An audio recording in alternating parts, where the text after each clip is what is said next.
This is Jam Nation. With Jonesy and Amanda. Well, the new season of The Crown is about to drop on November 9. So where are we up to now? This is season 5, and this is the one. This is why it's interesting to wonder how people are feeling about it. This is the one that will cover the 1990s. This was the darkest decades for the royal family in recent memory, and this is the one that many of us at our age have lived through. The divorce of Charles and Diana, the affair with Camilla Parker Bowles, Diana's death, fire at Windsor Castle, all the annus horribilis. People are feeling conflicted about this series because it is now entering the timeline of the stuff we know. And is it true? Is it made up? How do we feel about this in the light of the Queen passing recently? Here's some of the trailer. In light of the events of the last 12 months, perhaps I have more to reflect on than most.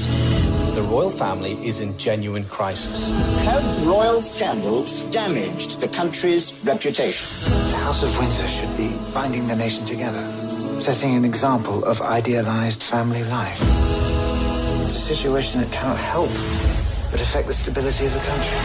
For years, I've called for a more modern monarchy that reflects the world outside. I don't think it's my behaviour that's threatening its survival. You, as future king, have a duty. People will never understand how it's really been for me. Oh, that sounds great. As she says at the end, I never stood a chance. Oh, I've got so much catching up to do. Well, people... I'm still when he's getting his lung ripped out in the castle. The first seasons were very historically interesting. That's when I loved it. I've stopped watching since it's moved into stuff that's in my timeline. Yeah. Judi Dench, she's not in it. Only production ever that she hasn't been in. I thought she was in it. No, she's in my wedding video, but she's not in this. And she has said, the closer the drama comes to our recent times, or present times, the more freely it seems willing to blur the lines between historical accuracy and crude sensationalism. So this is the first time ever Netflix has responded to some criticisms of the made-up bits and has put the word fictional as a disclaimer on the show. This is the first of the seasons where they've said fictional.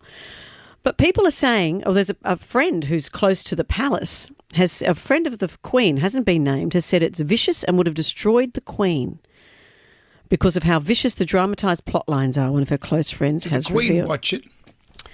I don't know. There's mixed stories as to whether the royals have ever watched it. Because it'd be weird, wouldn't it? It would be weird because some of it would be, how do they know that? Yeah. And some of it would be as if that happened. Do you want to see this stuff? Do you want to see the horror of what we lived through? And I wish we were a republic, but I have affection for the Queen and I have affection for Harry and William. And I feel bad for them watching the awfulness of their parents' marriage play out. This is an interesting quote. Someone said, what gets me about Dame Judi's crankiness at the Crown is Charles is such a ghastly creature, rampant fornicator, conspicuous adulterer, wanted his mistresses to be feminine hygiene products. Yeah, Dench should be demanding the Queen make stuff up and not tell the truth. The truth was horrific. A rampant fornicator. But we expect more from the royal family. That's been a PR job. They were under surveillance in a way they've never been before, and it showed them not in a great light. Well, I'm happy to see it. I paid to see a diving act. I want to seize me a diving act. It's interesting. It makes me uncomfortable. I prefer the old historical stuff. The Crown has never been boring. It's been historically fascinating. Don't make stuff up. Don't transport the Rock into it or anything like that. Just stick to... He plays the role of the tampon. Actually, that'd be dreadful. Camilla's backed out. Of all the people, not him. I'd be backing it out too. Well, actually, we might put this to the pub test. Really? As the Crown enters into our the stuff we know in the Queen's recent passing. How are you feeling about it? We'll talk about that for the pub test later on. We're really getting ahead of ourselves Aren't we here. just?